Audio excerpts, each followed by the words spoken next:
This is your Barbados Today Evening News Update for Thursday, February 20. It's a lack of capacity that is hindering more taxi operators from getting a slice of the cruise tourism business. So says Chairman of the Bridgetown Port, Inc., Senator Lisa Cummins. She also points out that most cruise passengers purchase tours before reaching our shores.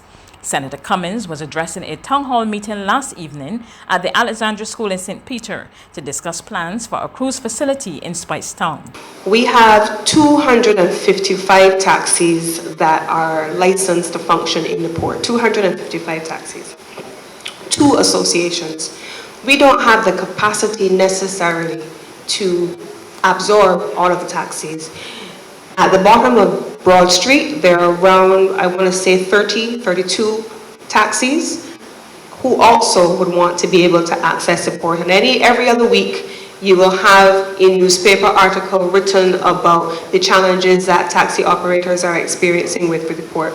But there's a capacity issue, and the capacity is that while everyone wants to get into the port can't absorb all of them. Senator Cummins, however, assured that all was not lost. She said meetings between the Ministry of Tourism, representatives from the taxi associations and tourism officials have already taken place, and a pilot project has been launched to enable taxi operators to get more business from the port when cruise ships dock. And what that project does is that it allows us to work with the small operators in the port to create bespoke tours that they have been trained for by May Hines under the leadership of the BTMI, designed by Mr. Ronnie Carrington, and we are currently running a pilot of 30 taxis to allow them to have a share of the business. But here's what we've also said to them. Only 5% of the business, from when we studied the 2018 BREA report on the cruise industry, the majority of passengers have purchased their tours on board the vessel. It's a small pie, small slice, not a cut, a slice of passengers who are buying spontaneous tours after they have disembarked the vessel. And that is what the taxis are competing for. And so what we have been working with them on is developing a business model that allows them to sell their tours before those passengers disembark. The men accused of the January 8th murder of Shaquille Toppin were today remanded to Dodds. 22-year-old Brian Hurley of Brathwaite Gap, Zion Hill, St. James, and 27-year-old Andrew Watson of 6C Field Road, Wildy, St. Michael, appeared before Magistrate Christy Coffey Sargent at the District's A Magistrates Court this morning. They were not required to plead to the indictable charge and were ordered to reappear in court on March 19. Barbados' newest hardware store is ready to do business. Ahead of this evening's formal opening, Chief Executive Officer of Kooyman Holding International predicts there will be a shake-up in their local market.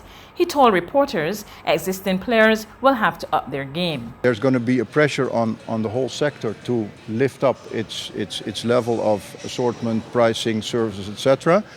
Other markets where we've seen the same effects is that none of them goes out of business. It's just that the market as a total will grow.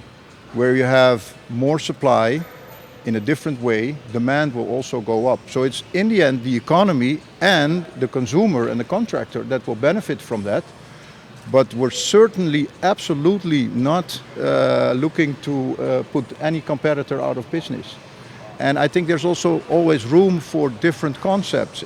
The businessman said Barbadians have so far expressed satisfaction with the store's offerings. He said his company will be competing especially on high-quality service, variety, and its maintenance and repair programs. We're not price fighters. And we're not a multinational, so we're not the one that comes in with high volumes of purchases and therefore is able to offer much lower prices. We are and we were and we will still be a relatively small family-owned company from the Dutch Caribbean. So price is not the thing that we will fight on, but we have fair prices.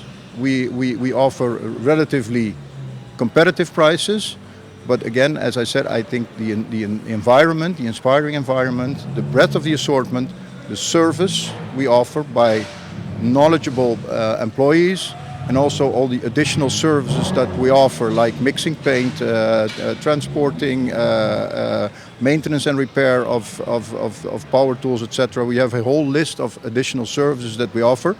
I think that's more where we focus on than being a price fighter.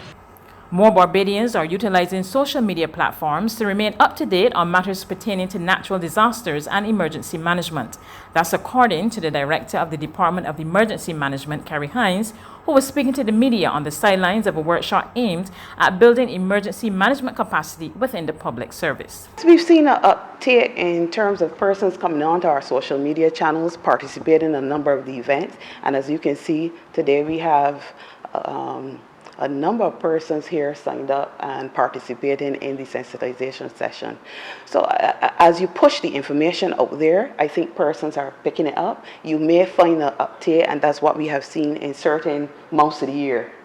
So for example, because our focus will be on the tsunami and earthquake hazard, and they know that they've had some instances of earthquakes around the region, you find persons go to the website and try to get as much information as they want to. There's regional and international news after this short break.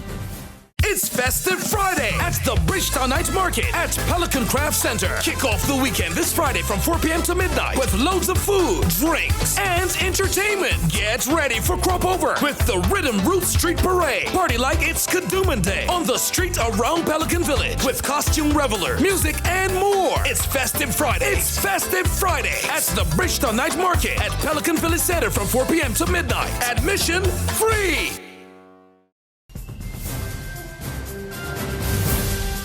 Welcome back to Regional Happenings. It's carnival time in TNT, and prison inmates have been sharing their talents at the Inmates Carnival Showcase 2020 in Woodford Square. We have more from TV6 News.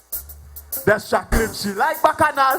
One plantain, she belly expand, looks fair and leave one together, not calling popping on like the Viking brutes of war. The double entendre, in keeping with the traditional style of calypso, caused the crowd to erupt into laughter as the lyrics highlighted a character called Pappy, who attempted to give his ground provisions and other vegetables to various women.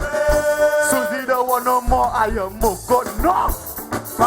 But there were the songs which centered on perspective, like being the change you want to experience and creating a positive space. Life, oh, sweet, sweet life. Ah, is what we sing it again. I wanna be free from bad energy.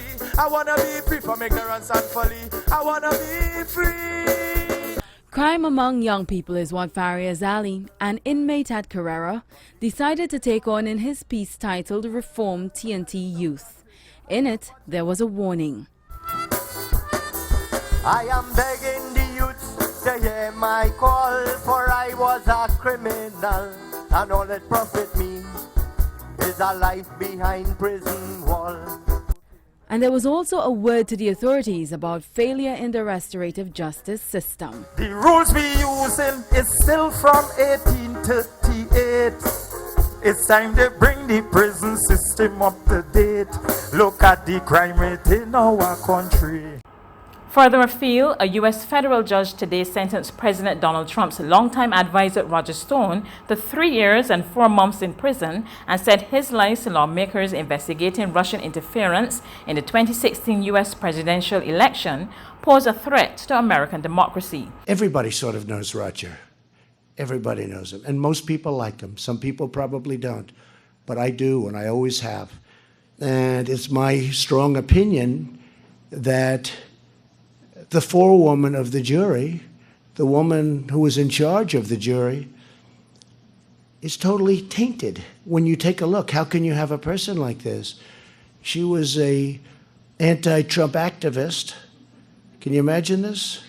How can you have a jury pool tainted so badly? It's not fair. It's not fair.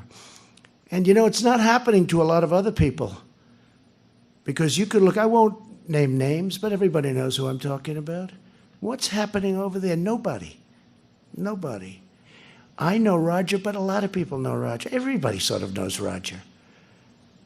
And what happened to him is unbelievable. They say he lied. But other people lied too. Just to mention, Comey lied. McCabe lied. Lisa Page lied. Her lover, Peter Strzok, lied. is I'd love to see Roger exonerated, and I'd love to see it happen because I personally think he was treated very unfairly. That's news, but for the very latest, visit our website at www.barbadostoday.bb. You can also subscribe to our e-paper, email updates, or like us on Facebook, and sign up for our breaking news alerts via WhatsApp. We're also on Izumi Media in bus terminals, as well as Screenplay at supermarkets and gas stations near you. You can also hear us on Mix 96.9 FM and Capital Media HD 99.3 FM.